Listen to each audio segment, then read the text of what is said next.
अस्सलाम वालेकुम दोस्तों, एक नई वीडियो में I welcome all of you. दोस्तों इस वीडियो में मैं आपसे बात करने वाला हूँ BHU से पेपर हुआ है आज BA LLB का सुबह की शिफ्ट में था। दोस्तों पेपर के बारे में बात कर रहे हैं, पेपर कैसा था और उसका क्या लेवल था, किस पार्ट में कितने सवाल, जो कि पहले आपको पता होगा मैंने वीडियो की हुई है, तो सब बताऊंगा आपको कौन सा पार्ट आसान था, कौन सा पार्ट मुश्किल था। पूरी वीडियो आप देखते रहिए और इस पेपर को देखते हुए इस बार कट ऑफ क्या रहेगी। तो मेन कैंपस में यहाँ पर 74 सीट्स हैं BHU के अंदर, तो कंपटीशन जो है दोस्तों तो काफी ज्यादा टफ होने वाला है।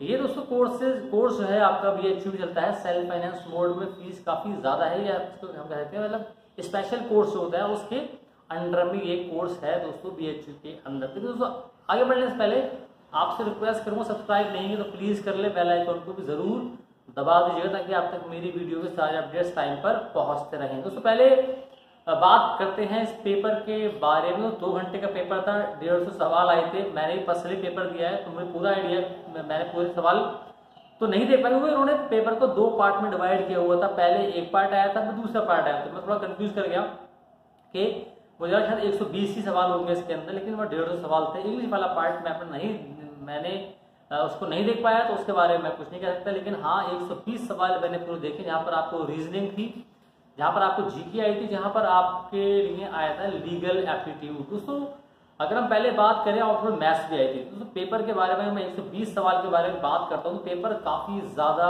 लेंथी था।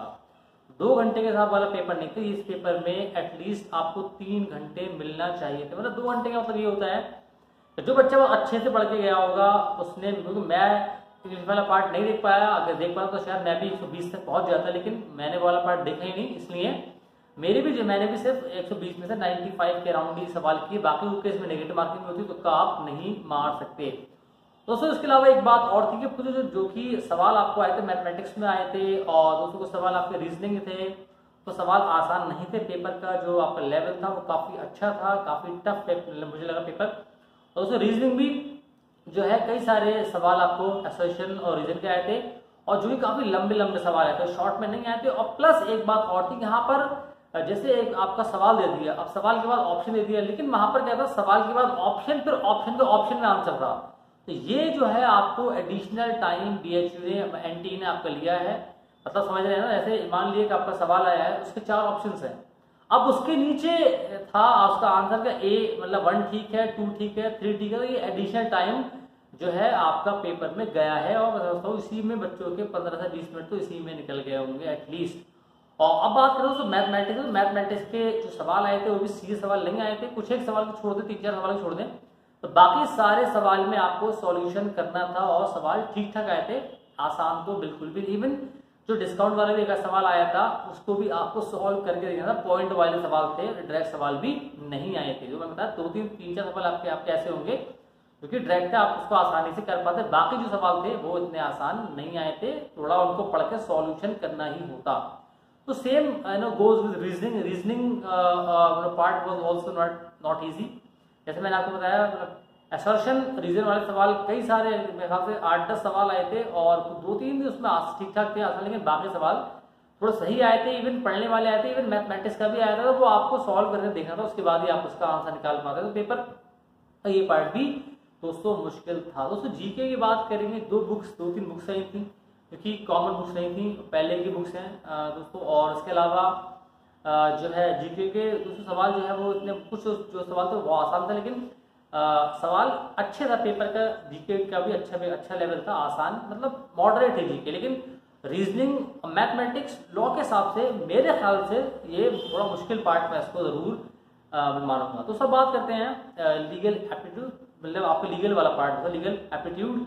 तो लीगल एप्टीट्यूड में भी सवाल जो है कई सारे आपके 4-5 वो आ गए थे आपके, जैसे बोलते हैं हम, मतलब लीगल टर्म जो होते हैं, लीगल आप मैक्सिम, तो वो बच्चे बहुत सारी होती है तो याद करना उनको इतना आसान नहीं होता। 4-5 आई थी, उसमें 2 आसान थे, जैसे आपका 2 ही आसान थी, बाकी जो है थोड़े अंदर से आए थे, पेपर का थोड़ा मुश्किल था वो। तो उसके अलावा जो आपके जो आते हैं, आपके लीगल वाला पार्ट जो होता है कि आपको एक मतलब अच्छा वो होता है, मतलब असर्शन होता है, रीजन जो लीगल वाला होता है, वो सवाल 4-5 आए थे, तो वो भी आपको पढ़ करना था, इतना आसान नहीं था। दोस्तों मैं इंग्लिश तो नहीं देख पाया, लेकिन ये जो मैंने पार्ट बताया आपको 120 में, ये पार्ट दोस्तों इन my opinion it was a tough part, और टाइम 2 घंटे में दोस्तों 150 सवाल हो गए आपके ऑनलाइन, और वो वहां भी ऑप्शन का ऑप्शन जब आपको टिक करना हो तो 15-20 मिनट तो आपको उसी में चले जाना ही जाना है दोस्तों। अब बात करता हूं मैं इस पेपर की जो कट ऑफ है वो क्या रह सकती है इस बार दोस्तों। जो कट ऑफ मेरे ख्याल से यहाँ रहेगी दोस्तों जनरल के लिए, वो सीट्स हैं 74 दोस्तों। वहाँ मेरे ख्याल से 150 दोस्तों 600 का मार्क्स है। मैं आपको बताऊंगा सवाल कितने ठीक होंगे दोस्तों।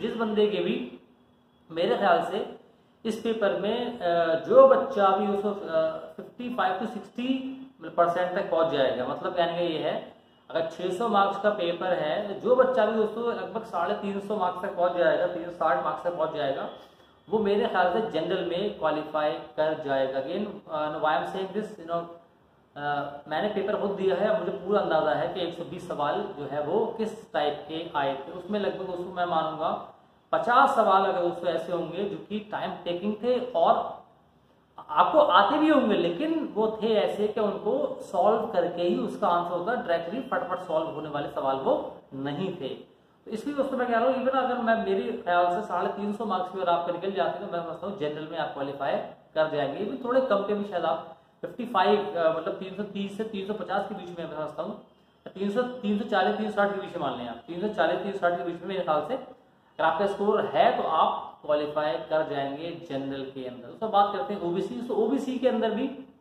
अगर मैं मानूंगा दोस्तों अगर आपके 52 to 55 मतलब परसेंट अगर आपने मार्क किया 300 के ऊपर आपका स्कोर निकल गया, 300 और 320 के बीच में, 330 के बीच में अगर आपका स्कोर आता है तो मैं समझता हूँ आप क्वालिफाई कर जाएंगे मेन कैंपस के अंदर। दोस्तों बात करते हैं एससी।